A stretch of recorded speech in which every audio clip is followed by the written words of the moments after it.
El Centro de Constructores de Mar del Plata también se mide y contrata consultoras para ver qué percepción tiene la ciudadanía marplatense sobre el sector de la construcción en Mar del Plata.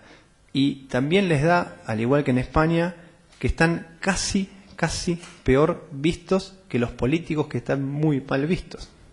Y me parece que esta es una oportunidad adecuada como para plantearlo y hacer pensar un poco en esto, que algo mal tiene que estar, digamos. Yo creo que vivimos en un país en el que está mal visto que los empresarios están mal vistos, lo cual creo que es malo, que estén mal vistos. Hay algún desapego del respeto del derecho de la propiedad y del valor que tiene, pero no puede ser que quienes realizan una actividad lícita, que puede ser un negocio lícito, tengan esa percepción si se portan bien. Algo hay que hace que tengan una percepción social negativa y diferenciada que hacen que se vean tan mal en la foto que ellos mismos se sacan. Creo que es algo para pensar y para mejorar, de alguna manera. Primero, trabajar en que haya algunos datos locales, regionales o nacionales sobre situaciones de corrupción, sobre todo en este sector, que es también en el país el que peor está visto, porque es el que la gente tiene más cerca. Las construcciones, los desarrollos inmobiliarios son los que la gente tiene más cerca y son donde cree que pasan las peores cosas. Por ahí pasan peores cosas en otros ámbitos, pero la gente creemos que acá pasan las peores cosas. Y me imagino, conozco algunos empresarios proactivos y exitosos que no les gusta verse así, y me parece que también ellos tendrían que ser quienes trabajan así, o también los profesionales quienes trabajan cerca de ellos. Es solamente una idea para presentar. Las consecuencias de la corrupción, según los informes internacionales y los informes nacionales, es que genera un círculo vicioso que alcanza todo lo que tiene cerca. Le toca al Estado porque en la corrupción hay dineros públicos. Si el municipio dicta una norma que valoriza un inmueble y ese inmueble o ese valor es después no es entregado al municipio, no es repartido, reasignado para los fines estatales, sino que es repartido entre dos picarones, se afectan dineros públicos. Se afecta el gobierno y la confianza que la gente tiene en el gobierno, porque uno descree de las instituciones cuando piensa que hay corrupción. Los buenos, al menos, ¿no? Afecta también a los empresarios que son mal vistos. En nuestro país, los empresarios están mal vistos y eso me parece que está mal. En enero, febrero y marzo del año pasado, los empresarios fueron los culpables de la escalada en los precios. Y no parece razonable que solo un sector de la sociedad sea el culpable de que haya inflación. Me parece que eso es así. Y así fueron presentados públicamente, discursos de la presidenta incluso, ¿no? Además genera problemas entre los empresarios, porque los empresarios buenos, proactivos, diligentes, los que tienen ideas, los que quieren invertir y ganar el dinero sanamente, a veces ven que ser bueno no rinde tanto como rinde ser un picarón, y eso también provoca ahí un círculo no virtuoso que vuelve con efectos negativos hasta el propio sector empresarial. Creo que es algo que ocurre, no tengo certeza de que esto vaya a ser efectivamente así. Y también creo que afecta a los ciudadanos, porque la distracción o malversación de los dineros públicos genera las corrupciones institucionalizadas, provoca que no brinde el Estado con los dineros públicos que debería tener los servicios que debería otorgar. Entonces hay ahí también una falta de dineros que son generados por la corrupción. Por eso me pareció importante, aunque sea dedicarle estos poquísimos 5 o 6 minutos a este tema para mostrar que en otros lugares, que tampoco es un lugar increíble, esto se estudia, se mide, se piensa y se discute. Acá no hay nada. Que además, siendo profesionales que se desempeñan en un sector que está mal visto, ustedes, yo, todos también podemos ser mal vistos, y creo que no nos gusta que nos vean mal y no nos gusta vernos mal vistos. Así que es un tema como para pensar y de alguna manera chica, pequeña, tal vez tratar de cambiarlo un poquitito. ¿Hay causas jurídicas para la corrupción?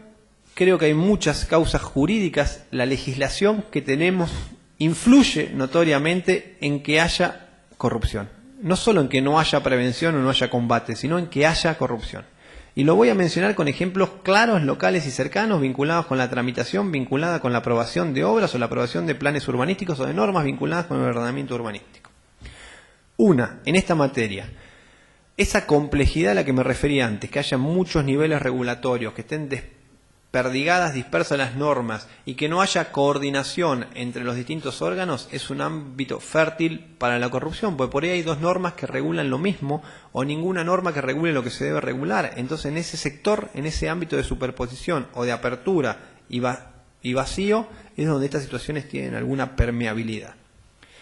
El carácter local también puede afectar, por la relación a la que me refería antes, cercana, constante e intensa entre los sectores políticos locales, las autoridades públicas y los propietarios del suelo o los desarrolladores. Y vinculado con esto, con el financiamiento de los políticos. Si cada 2 años hay que conseguir dinero para financiar las campañas, los ciclos de un emprendimiento constructivo suelen ser más lentos, entonces vuelven y renacen y está muy cerca. Eso es un problema que hay que controlar, no se puede impedir que haya ciclos democráticos cada 2 años, lo que hay que hacer es controlar cómo se financia la actividad partidaria durante esos 2 años.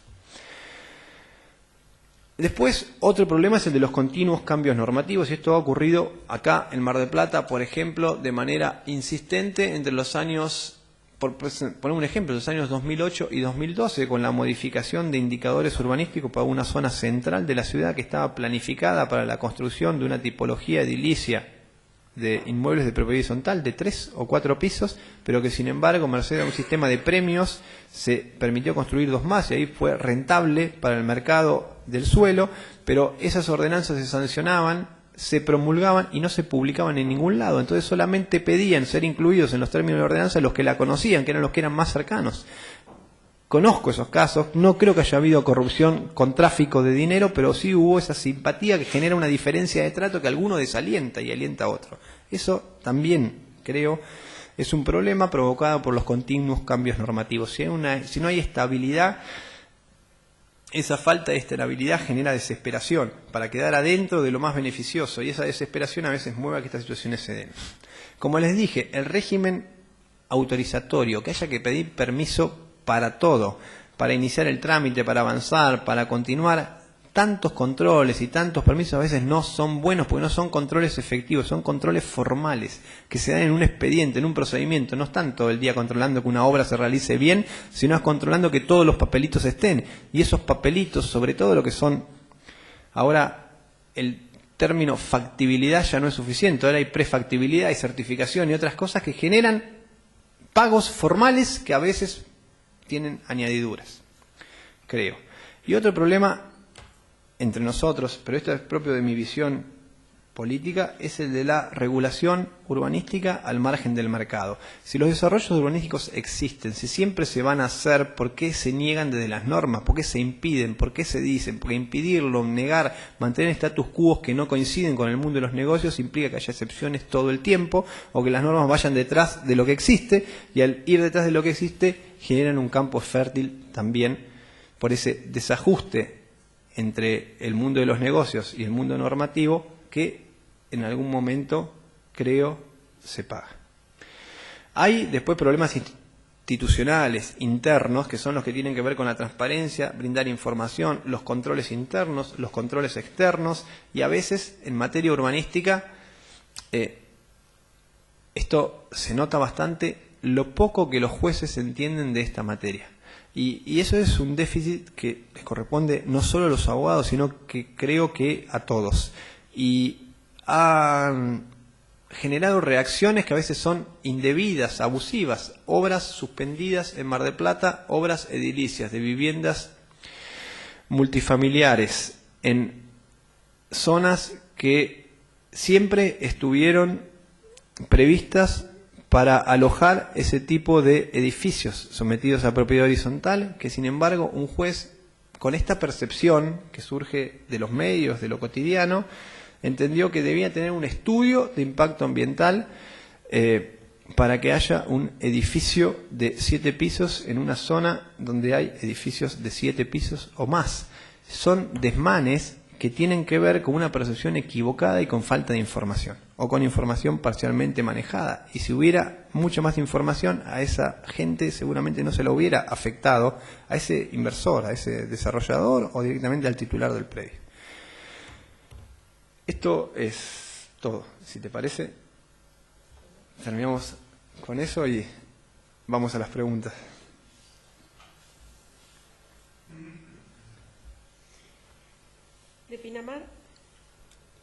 De Pinamar habían hecho 2 preguntas. La primera dice: ¿las ordenanzas que contienen compensación urbanística deben contener a su vez la ecuación económica, es decir, valorización de la citada compensación para ser válida? No, yo creo que no. No está previsto que la equivalencia de las prestaciones a cambio de las dos partes, o dos o más partes del convenio, esté prevista. Lo que hay que dar es una explicación plausible o razonable en algún lugar. Ha habido algunos casos anteriores a ese que yo me referí, donde, por ejemplo, eran viejos loteos en algunas ciudades donde se hacían cesiones a cambio de mejoramientos de cordón cuneta y evacuación de aguas, y que en algún momento se observaron, y lo que se presentaron fueron explicaciones al Tribunal de Cuentas diciendo por qué esa intervención pública a cambio de una cesión de espacios era tan importante, que era que no solo mejoraba al propietario, sino también mejoraba a gente del entorno, de la zona.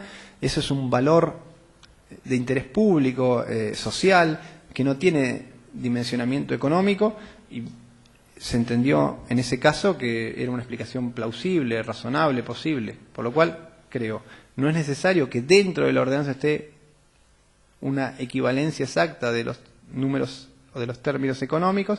Sí debe haber alguna explicación en el expediente previo, en los informes preliminares o en los posteriores, que demuestren que eso coincide. Por ahí hay intereses que no son mensurables económicamente, pero que se tienen en cuenta desde el Estado para beneficiar a alguien a cambio de obtener otro beneficio que sea social, que no necesariamente tiene que estar monetarizado. La segunda decía: ley de tierras, problema carencia de infraestructura en nuevo suelo urbano. A ver, no. Y sigue con otra que la vi. Si querés, te la digo provincia puede autorizar los loteos sin servicios, decía la tercera que vino de Pinamar. Exacto.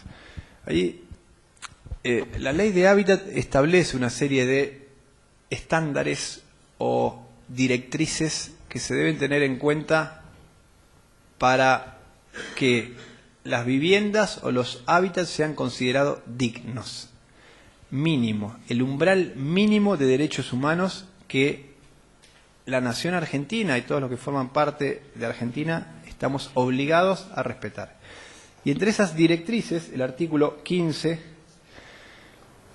inciso D, establece que la vivienda y el hábitat digno se define según los siguientes parámetros de calidad, y uno de esos parámetros de calidad es que tenga los niveles básicos de cobertura de infraestructura, de los servicios, de equipamiento social y de accesibilidad del transporte público. Hay luego, a continuación de estas directrices generales que exigen que toda vivienda o hábitat tenga un umbral mínimo de infraestructura de servicios, 2 o 3 artículos que se refieren a los loteos y que exigen 2 o 3 directrices adicionales, que son tratar de evitar la expansión urbana y concentrar en lo ya existente, usar lo que ya es urbano y no ampliarlo. Esa es una directriz está prevista de manera así programática, que creo que el incumplimiento no va a generar sanciones en forma directa. Y en segundo lugar, cuando se le refiere a los loteos enmarcados en alguno de los instrumentos de la ley, no me acuerdo ahora a cuál y no tengo acá la ley para consultarla, también exige que esos loteos solamente se puedan autorizar cuando la dotación mínima de infraestructura esté asegurada. Eso de acuerdo con la ley de hábitat. Fuera de eso hay cantidad de loteos que están dando vueltas. Conozco situaciones en 3 municipios costeros actuales donde se están autorizando ahora esos loteos que a mí me parece que no se deberían autorizar. Es una opinión personal. Cuando hablabas de los convenios urbanísticos, en el caso de que las municipalidades los aprueben, ¿deben ser convalidados por la provincia? ¿Y qué pasa en el caso de que la municipalidad haya dicho que sí y la provincia diga que no? Bien. Hay dos cosas. En primer lugar, yo creo que los convenios que firman los municipios en general no tienen que ser aprobados o convalidados por la provincia. Si, como los convenios urbanísticos tienen una tipología tan variada, habrá que ver cuál es el contenido concreto del convenio para ver si entra en uno de los supuestos en los cuales se requiera que la autoridad regulatoria provincial tenga intervención, porque puede haber convenios que recaigan sobre objetos que no entren dentro de las facultades o potestades que la provincia tiene para intervenir en la actuación municipal de acuerdo con el artículo 83 del Decreto Ley 8912. Incluso ha habido, ahora me acuerdo de uno solamente el año, pero hay algunos planteos que se hicieron, consultas que se hicieron a la Asesoría General de Gobierno sobre este tema. Me acuerdo de haber visto en los últimos días un dictamen del año 2007 en el cual la Asesoría General del Gobierno le decía a la Dirección de Ordenamiento Territorial de la Provincia de Buenos Aires que no era necesario convalidar una ordenanza que tenía normas urbanísticas, pero que también convalidaba un convenio urbanístico, porque eso salía del ámbito de competencias provinciales. Por lo cual depende del contenido concreto. Si en cambio un convenio dijera, por convenio, autorizo al propietario de un predio que es totalmente rural, pero que tiene, no sé, 50 hectáreas, a que tenga determinados usos y zonas, que esté zonificado y tenga unos indicadores que antes no tenía, y sí, en verdad, zonificar por convenio. Ese convenio tiene que ser sí o sí aprobado por ordenanza municipal, pero también, como implica una ordenanza de planeamiento en los términos del artículo 83, debería ser convalidado. Me parece que es un supuesto muy raro, casi aparatoso, pero como regla creo que no, dependerá del contenido, y el contenido que implique una de las, una norma que esté incluida dentro de las etapas de planeamiento a cargo de los municipios que pueda darse en esa situación, me parece que es algo raro. Podría llegarse así por vía de ejemplos un poco absurdos. En un momento, cuando hablabas del caso ese de Sati de Bahía Blanca, siempre te referiste al FOT y al FOS y nunca hiciste hincapié en la densidad habitacional. Sin embargo, o poblacional. Sin embargo, en una de las filminas posteriores sí lo incorporabas. ¿No es un motivo para denegarlo o no lo tienen en cuenta?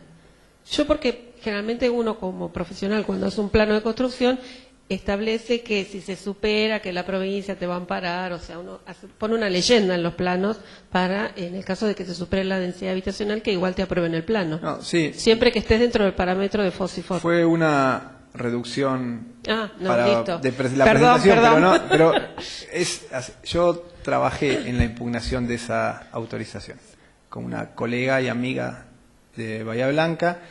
Y en la argumentación que presentamos al hacer la demanda, nosotros pusimos todos los efectos de cambio de la composición barrial que tenía esa mayor dotación en altura, superar el FOS, superar el FOT y también la densidad.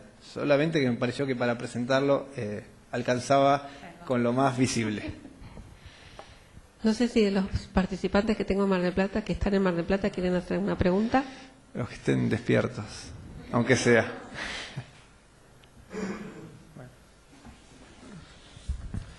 Yo quería saber si mucha de esta legislación con el nuevo Código Civil, o si hay alguna afectación con respecto al nuevo Código Civil, va a haber modificaciones en este sentido.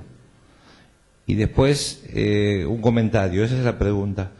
En relación a la imagen de los constructores en España y en Argentina, tengo entendido que es así, y que las instituciones que los engloban al contrario. Es decir, por ejemplo, el tema del Centro de Constructores de Mar del Plata o el Colegio de Arquitectos tienen muy buena visión de la sociedad, No así, como vos dijiste, algunos constructores o la construcción en general.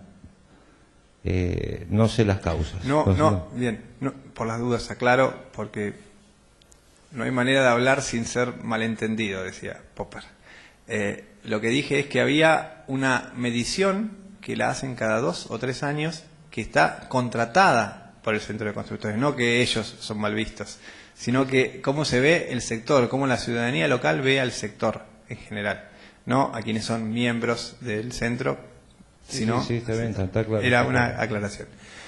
Con relación al nuevo Código Civil y Comercial unificado, sí hay cambios importantes vinculados con esto. Ayer presenté algunos. Hay cambios en materia de contratos en general, las reglas contractuales generales, las tratativas previas en materia contractual, la interpretación de los contratos, que tiene que ser un poco más amigable, amistosa, más el realzamiento del derecho derivado del contrato como parte del derecho de propiedad, pero a su vez como un derecho que no puede ejercerse en forma abusiva o contrario al abuso, a lo que se llama abuso de posición dominante o abuso del derecho, está previsto, tratado, modernizado y realzado en el Código Civil, que tiene una terminología muy buena, mucho más precisa, creo, y más acomodada a los tiempos que corren y no un código de 2 siglos atrás.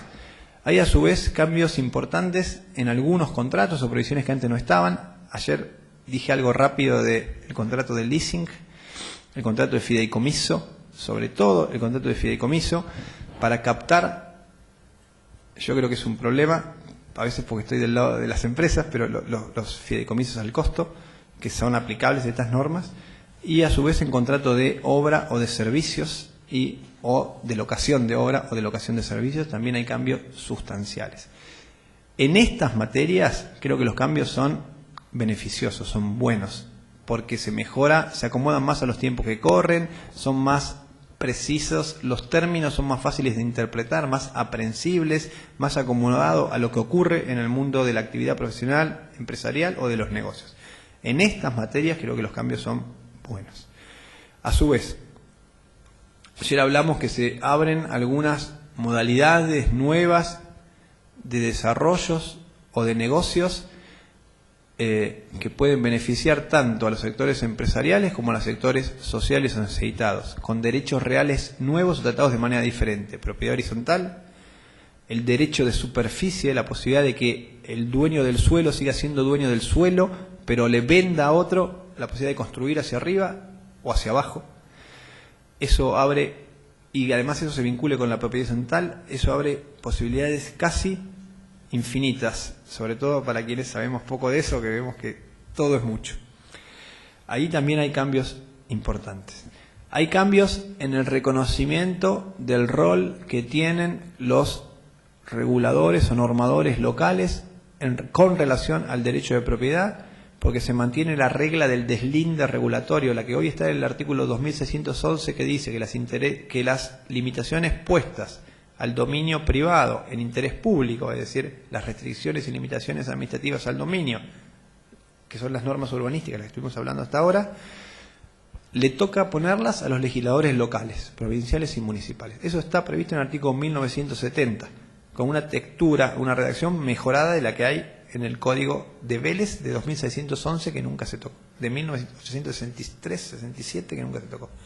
Pero hay una norma adicional, que es la del artículo 240, que dice que el ejercicio de los derechos vinculados con los bienes del dominio privado, del dominio público, tiene que ser conforme con los intereses generales, con el ambiente, con la flora, con la fauna. Hay un reconocimiento, hay un realzamiento de la materia urbano-ambiental en todo lo que tiene que ver con la propiedad inmobiliaria y su ejercicio. Eso no estaba previsto hasta ahora de esa manera y de forma expresa en una norma dirigida a regular las relaciones entre civiles. Hay a su vez cambios importantes en materia de responsabilidad civil y responsabilidad profesional, responsabilidad del constructor y del profesional y de la empresa. Y hay a su vez, vinculada con la actuación empresaria, es decir, la generación de vivienda nueva, cambios importantes, creo, como consecuencia de las previsiones específicas que el código tiene sobre los contratos de consumo que aplican a esos supuestos. Es decir, donde no haya actividad profesional, pero haya actividad empresarial, bueno, en ese caso se aplica la legislación sobre contratos de consumo que implica que hay que ponerse a hacer un poquitito los deberes con relación a lo que existía antes. Hay responsabilidades un poco más ingentes, obligaciones adicionales de información, plazos de prescripción específicos y más beneficiosos para el consumidor que los que hay previstos hasta ahora. En materia de contrato de locación de obra o de obra hay cambios importantes en los supuestos en los cuales un caso muy importante es que ahora hay una diferencia muy grande entre el Código Civil y la Ley de Obras Públicas con la perención, es decir, cuando se arruinan los bienes de stock. En un caso el Estado los asume en la obra pública y en el otro caso no. Bueno, esos cambios ahora se han cambiado y depende mucho de lo que se ponga en el contrato. Cambia el tema de vicios ocultos, algunos puntos, las prescripciones y las caducidades, el supuesto de ruina está redactado de una manera mucho más inteligible y menos discrecional. Creo va a dar lugar a conductas menos discrecionales de las que había antes.